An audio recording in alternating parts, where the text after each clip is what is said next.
August 1983.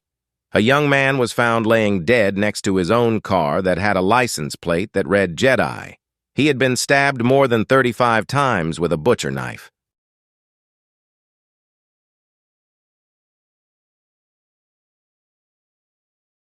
Vandalism case for Athens, complainant, soon to be ex, slasher tires and has made threatening comments. The attendance at Star Wars has been almost astronomical. Queues are still forming. For a lot of kids, walking out of seeing Star Wars in 1977 was more than just seeing a new movie. We saw something for the first time that really transported us into a whole new world.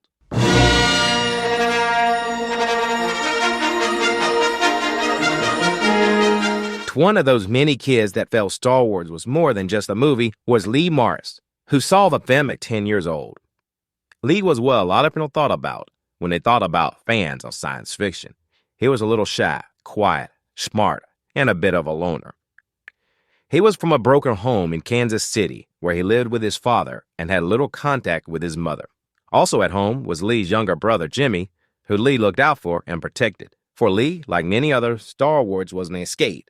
A dream that life could be better, not just for a farm boy orphan like Luke Skywalker. They also proved that one that had dreams of writing science fiction, making model ships, creating films like Star Wars, dreams could come true.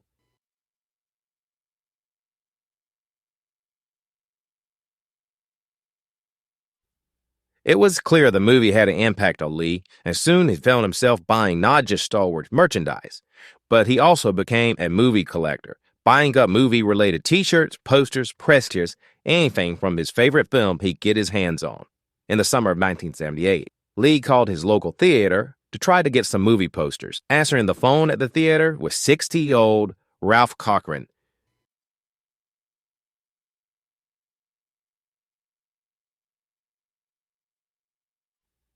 Ralph Cochran was also a fan of film, and the one he loved the most, like Lee, was Star Wars. He was also a movie collector, buying and trading posters at swap meets, trading movie scripts with other movie fans. Going to film conventions, Ralph was able to make a good list of contacts from the movie industry. One of those contacts was even Star Wars actor Anthony Daniels. Lee looked up to Ralph. He was like the older brother he never had, and most of all, he had a friend that was a lot like him. Both of them had big dreams of making movies like the ones they loved. The two hit almost from the start and became best friends. Over the next few years, it was almost impossible to see one without the other one by his side. They would go see the latest movies together, attend film conventions, and talk about movies all night. It seemed like a normal friendship, but within just a few years, one of them would have their dreams crushed as the other would lose his life.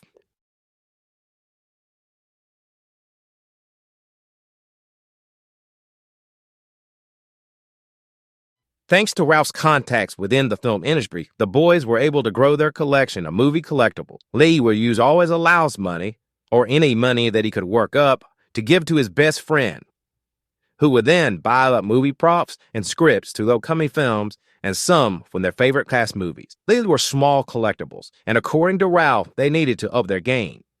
If they were going to get good movie props and meet people higher up in the film industry, they needed to have more to trade than just petty cash. They needed film reels. And with Ralph's job at the local theater, he had plans to get them. He would have Lee sneak into the projector's booth after the last movie as the employees were closing up. Ralph would often take these stolen film reels to secret meetings to sell and trade with serious movie collectors. As for Lee, he wasn't allowed to attend the meetings with the serious collectors because he hadn't proven himself yet. Ralph would return with insider news, movie props, and wild tales of violent encounters with the mob. Lee was kind of happy that he wasn't allowed to meet these people after some of the story he heard.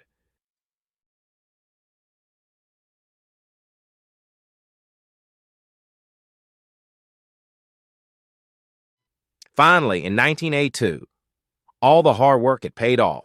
Ralph returned for one of his secret meetings with great news. He attained an apprenticeship with Lucasfilm. This was a big step not only into the movie industry, but a huge step into making the BIM series they love, Star Wars. It was a dream come true for Ralph, but best friends never forget their friends. With the help of Ralph, Lee had an inside track to George Lucas and the Lucasfilm crews, who were starting production on the third Star Wars film, Revenge of the Jedi, and they needed help. Lee couldn't believe it. He felt like Luke Skywalker. The boy that dreamed big was smiling seeing those dreams become a reality. Lee spent hours and hours in his bedroom writing up story ideas, drawing detailed schematics for Lucasfilm. All he had to do was pay him agency to his best friend Ralph, who would then pass him on to George Lucas himself.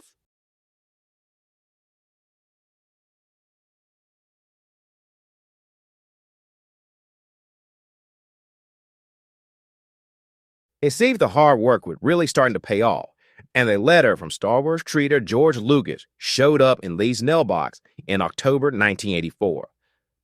The letter praised Lee for all his hard work, told Lee how impressed Lucas was of his drawings and ideas, and how he worked a lot faster than his Lucasfilm employees. In another letter from George Lucas, dated December 1982, Lucas wanted to know when Lee would be able to come out and start working officially for Lucasfilm, and when the two could finally meet up and shoot the bull. Lee couldn't believe it. He was getting letters from the man that changed his life just a few years ago with the release of Star Wars. He sat down to reply back to his new boss. In the letter, Lee thanked him for his letter, joked about how he hoped E.K. did beat Star Wars at the box office, and told Lucas that he did plan to fly to California in the summer of 1983. They also included design for a new rail vase that he was sure of Lucas and his team would love.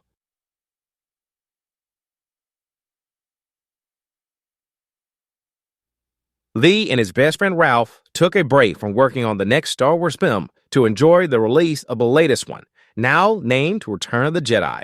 Fine, the movie the two had been waiting 3 years for, and the one that Lee had been working hard helping Lucas make, was here. As the lights in the theater dimmed, the movie started up, and Lee finally saw some of his hard work pay off. Lee was made to see a showcraft and weapons that were similar to the designs he had sent Lucasfilm.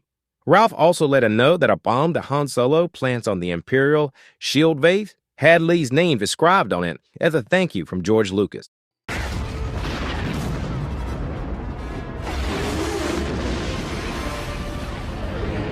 Leaving the film, Lee was on a high, not just from seeing the latest Star Wars movie, but feeling he was now part of Star Wars. Exiting the theater, the two saw a limousine. Sitting in the back was George Lucas himself, who waved at the two before driving off. It was clear to Lee he had spent over $5,000 in the last 4 years, sending Ralph his lunch money, money earned from a part-time job, and at times taking his dad's credit card. This was called paying his dues, and it was paying off.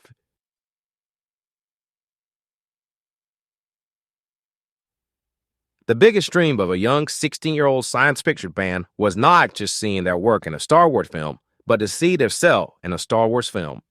George Lucas needed a teenage boy to play Luke Skywalker's son in the next Star Wars movie.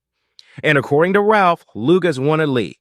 So the two put together an audition tape and sent it off to Lucasfilm. Seeing your work on the screen is one thing, but now maybe Lee could see himself as the star of his own Star Wars movie. Life was great and everything was going as Lee had dreamed. Just a few days later, he would even get a phone call from George Lucas telling him that he was excited about the audition tape and looked forward to meeting him very soon. For a lonely, young 16-year-old boy in Kansas City, it was a dream come true.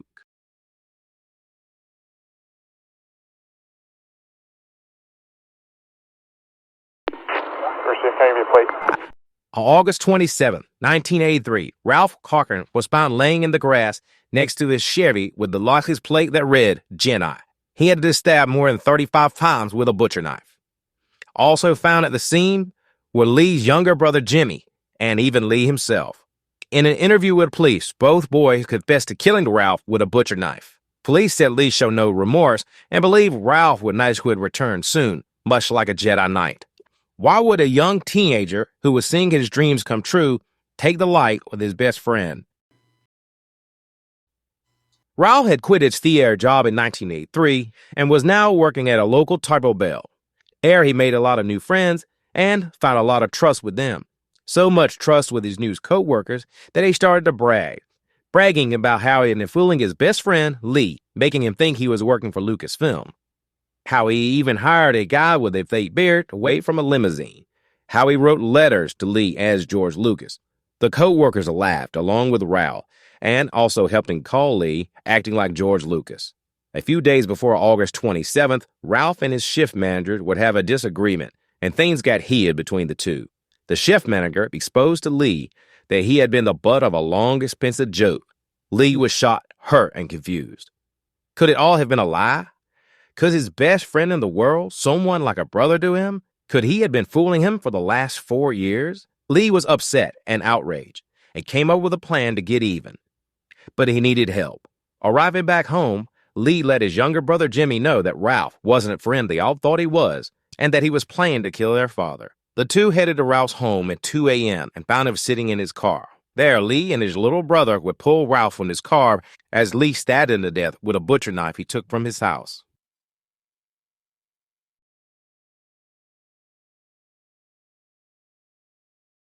As investigators searched Lee's room for more clues as to what sent him up, they were shocked at the quality of Lee's writing, drawing, and storyboards. They were so impressed with what they were reading, they contacted Lucasfilms himself to make sure he wasn't working for them. Lucasfilm told the investigators they never heard of Lee. Ralph Cochran was laid to rest a few days later, dressed in a Return of the Jedi t-shirt as the John Williams theme usually played. Jimmy, the 13-year-old little brother, pled guilty to voluntary manslaughter, where he would have his case reviewed every 4 months. As for Lee, he pled guilty to second-degree murder. He was sent to the state hospital and had to remain under their care until doctors declared he was cured. He was diagnosed with paranoid personal disorder and was extremely immature for his age, although doctors said he had a very high IQ. From his hospital cell, he would spend his time doing what he loved doing the most, writing science fiction. He wrote a book called The Lost Tomorrow that workers at the hospital said they couldn't put down. In 1987, Lee was moved from the state mental hospital to stand trial for murder. Barry pled guilty for second-degree murder and was sent back to the state mental hospital. In 1989, after 6 years, Lee was released from the Middle State Hospital and placed on probation. This is an extreme case of a joke that went really too far and sadly had a tragic ending for 3 young men.